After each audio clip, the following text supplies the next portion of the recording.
del déglu del xool Feeling Dakar site bi lay jox information yu leer Feeling Dakar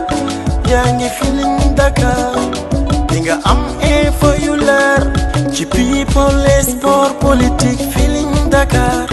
yaa ngi Feeling Dakar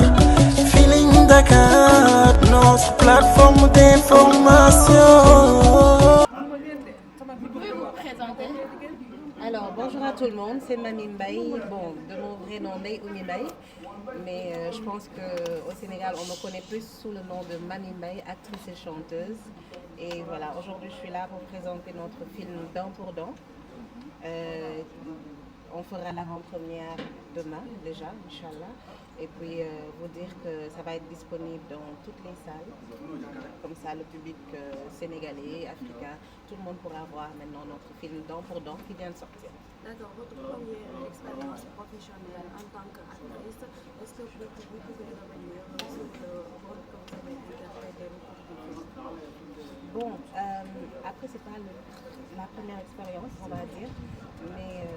le premier long métrage. Donc, une très belle expérience parce que, comme je disais, hein, j'ai adoré travailler avec eux parce que j'ai aimé l'organisation. Souvent, c'est ce qui nous fatigue, nous les acteurs, c'est-à-dire faire durer les choses, des journées interminables, parfois mal organisées. Mais vraiment, tout était bien organisé à la minute près. On savait à telle heure, à telle seconde ce qu'on allait faire, qu'est-ce qui allait suivre. Donc c'était vraiment une très belle expérience et surtout incarner le rôle du docteur Viviane. Ça m'a énormément plu en tant que... Le rôle qui, on va dire, le rôle d'une femme indépendante, mais en même temps mère et épouse, et qui a pu lier tous ces rôles-là et je pense les faire à la main, enfin à la main, je pense bien. Vous ne devez pas difficulté par rapport pour jouer à certaines séquences? Forcément, il y a des séquences qui vont être un peu plus compliquées à jouer, de par, comme je disais tout à l'heure, de par les réalités sénégalaises et la religion, on va dire aussi, ça joue. Donc, il y a des scènes qu'on a dû couper, on a dû les enlever parce que, bon, pour moi, forcément, je n'allais pas les faire. Mais déjà, avant même que je ne le dise, l'équipe les avait enlevées parce qu'ils savaient que je n'allais pas jouer ces scènes-là. Et puis, voilà. Par rapport aux jeux d'acteurs, par rapport aux productions dont vous aviez l'habitude de tourner ici au Sénégal, y a-t-il une différence dont vous avez fait une remarque par rapport aux deux types de production?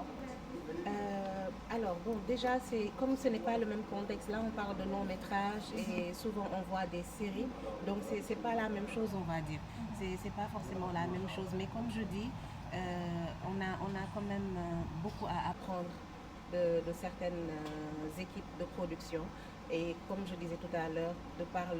non seulement leur expérience, mais surtout de l'organisation. Parce que comme vous le savez, souvent, on a des problèmes de retard au Sénégal, on a des problèmes d'organisation. Et je pense que les techniciens qui sont là, ils savent un peu à quel point ils peuvent être fatigués parfois sur certains tournages. Donc, parfois, c'est vrai qu'il y a certaines différences qu'on peut noter. Mais je pense quand même,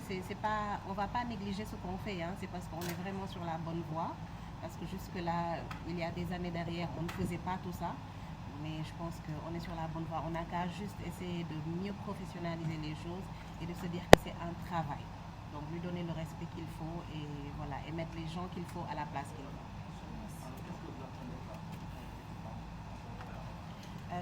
Par le type Dent pour Dent, ce que j'entends par là, c'est une revanche sur la vie, on va dire. Parce que c'est quelqu'un qui perd son travail, qui pense que même sa masculinité va prendre un coup par rapport à sa femme, à sa fille qui veut des cadeaux, etc. Donc Dent pour Dent, c'est qu'il va tout faire pour retrouver cette dignité-là, on va dire, retrouver son travail, retrouver sa stabilité financière. Donc voilà, en gros, c'est un peu ça. Et Dent pour Dent, pour aussi ce jeune qui veut aller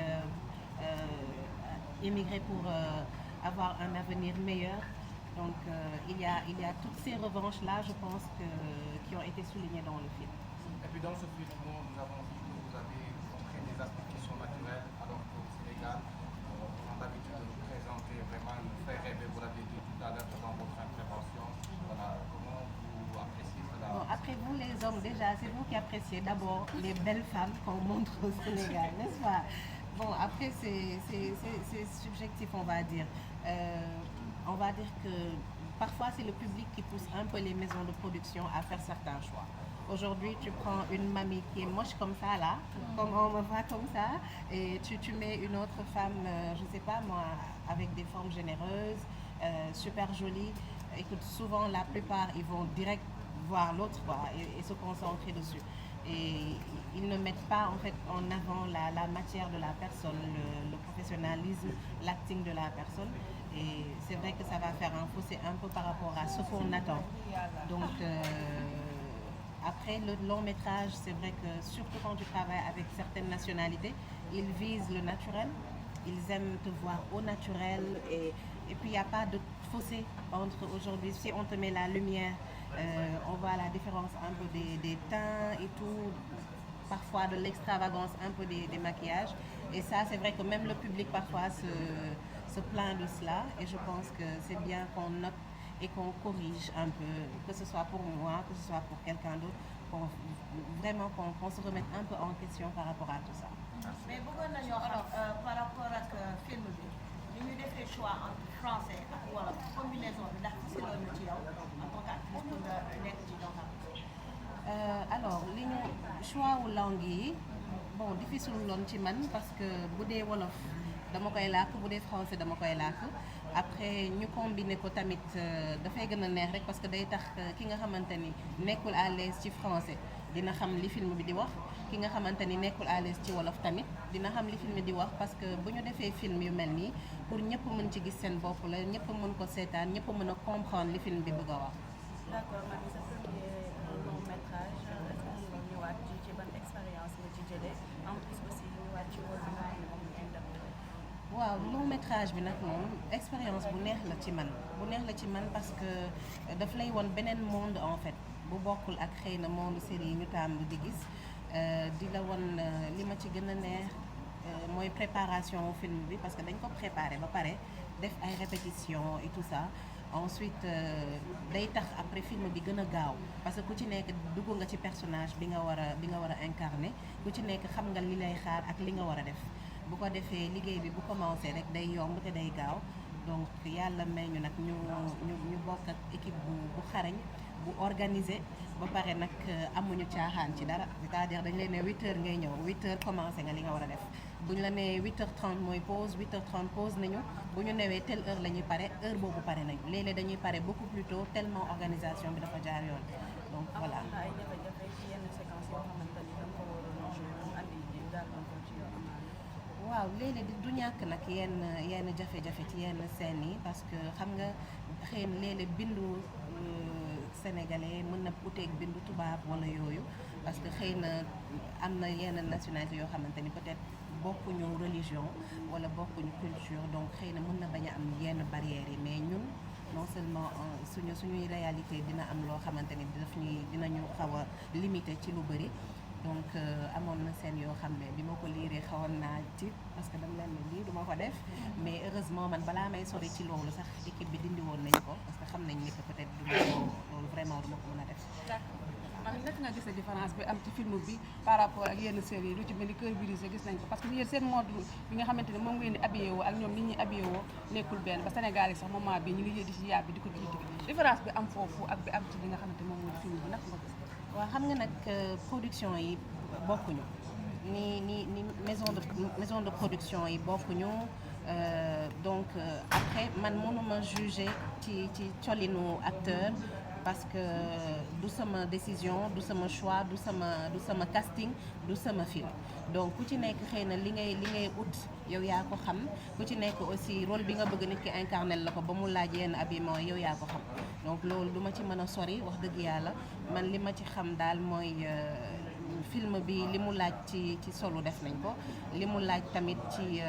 ci comportement am nañ ko et que tamit voilà donc foofu laay xaw a mën a yem tuuti parce que tamit lu mu mën ci doon acteurs yi samay collègues lañ donc du ma ci juger kenn ci colinam parce que ay magum jëmm lañ ku ci nekk li nga war a def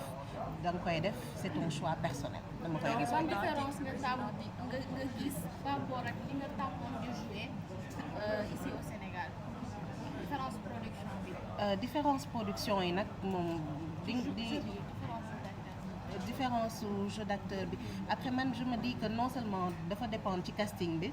non seulement dépendre ci casting bi dépendre tamit ci équipe de production bi ak ñëpp ñu nekk derrière parce que ku ci nekk da ngay gis ñoo xamante ni dañuy nan lañ koy waxee ci olof dañuy segg li ñu bëgg donc segg boobu mooy waral xëy na xam nañu ni que acteur bii laa soxla parce que dina ma jox li ma bëgg yëpp ci jeu bi dina ci dem ba mu jeex et dina naturel donc différence bi daal dina xaw a nekk un peu ci côté boobu parce que ñoom en tout cas duñ ko caaxaane voilà.